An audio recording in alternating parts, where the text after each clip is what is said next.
fairness, and school funding are words that don't go together in Pennsylvania. The Commonwealth in fact has the widest funding gap between wealthy and poor school districts in the nation. The state's wealthiest school districts spend 33% more on each student than its poorest districts, according to the Campaign for Fair Education Funding, an advocacy coalition that has been fighting for a fair funding formula. The result is an opportunity deficit for many of Pennsylvania's children and an increasingly difficult burden on taxpayers, state lawmakers and governors, including Gov. Tom Wolf have taken actions to address this gap, adopting more than once fair funding formulas touted as the solution for struggling districts. But the legislature has repeatedly failed to put money where their mouths are and allocate funding to those formulas. Advertisement: the most recent fair funding solution was adopted 2 years ago. But the amount of money Harrisburg provided through that formula has been meager. In fact, according to information presented at a recent fair education rally in Pottstown, of the $5.5 billion in school funding in Gov.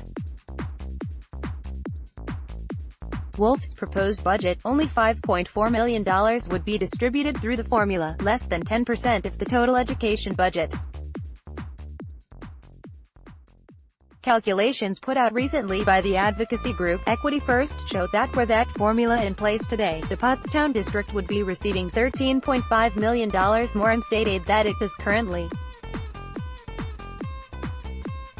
Pottstown in Montgomery County is just one district struggling to balance a budget in a community where property values are low, resulting in revenue shortfalls.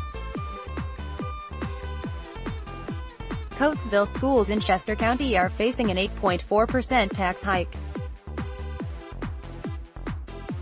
In Delaware County, the William Penn School District with the Education Law Center has sued the Department of Education and state lawmakers to force action on fair funding. Meanwhile, a package of legislation in both the State House and State Senate aims to fund the formula that would help close the gap. Reps. Tom Quigley, R146, and Tim Hennessy, R26, have jointly introduced legislation that would ramp up the delivery of state aid through the fair funding formula by 20% each year, reaching full implementation in 5 years. Senator Robert Mensch, R24, has introduced an identical bill in the state Senate. And, according to Quigley, Rep. Todd Stevens, R151, and Rep. Tina White, R170, have introduced a bill calling for the entire state education funding allocation to be distributed through the fair funding formula immediately. The bills have several hurdles to overcome before even getting to a vote. One of the largest hurdles is hold harmless, a state policy that guarantees no district will receive less money than it did the previous year, even if it has fewer students.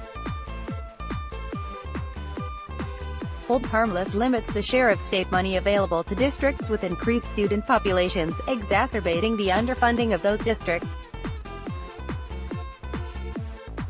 The catch: many of the districts which would lose money if hold harmless was eliminated are represented by Harrisburg's most powerful politicians.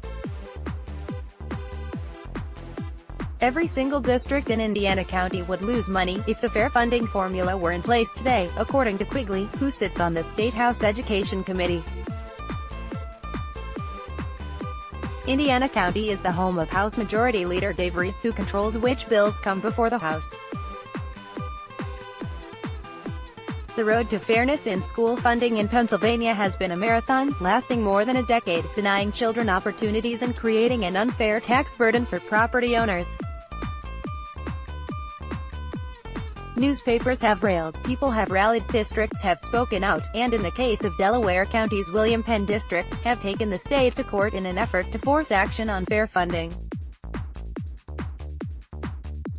The legislators who represent this region have taken up the cause, and we are encouraged by the proposals being put forth. The people of Pennsylvania must make it clear to the legislative leadership that the state of Pennsylvania's education funding is a national embarrassment and a violation of the Constitution mandating a thorough and efficient system of public education for all children of the Commonwealth.